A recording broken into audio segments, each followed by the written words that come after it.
We shall defend our island, whatever the cost may be.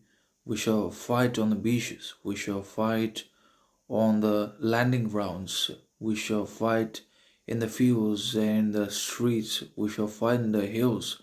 We shall never surrender. Meaning, we actually are always under the obligation, the humanitarian responsibility and duty, not only to invest in our growth, progress, learning, not only to treat one another with justice, fairness, equal liberty, and absolute unconditional character, honesty, clarity, transparency, kindness all the time, but we also should and must be able to defend our motherland, our country, society, civilization, education, history, and heritage from also both internal threats and from external, outside, foreign threats, enemies, and malices as well in one way or another. No matter the kind of fight we have to put up against, no matter the kind of sacrifice or compromise we may have to endure, we should endure and forbear anything and everything for the protection and defense and preservation, survival of our homeland, of our country, society, cultural education in which we live,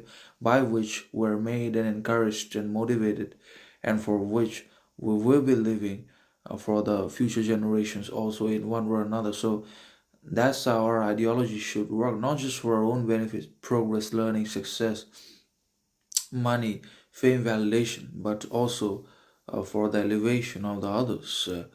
And ultimately, we all have to unite, harmonize, unify as a society, keeping our differences, disagreements of perception, ideology, action, profession, education, job aside for the survival, protection, defense of our very land, of our homeland.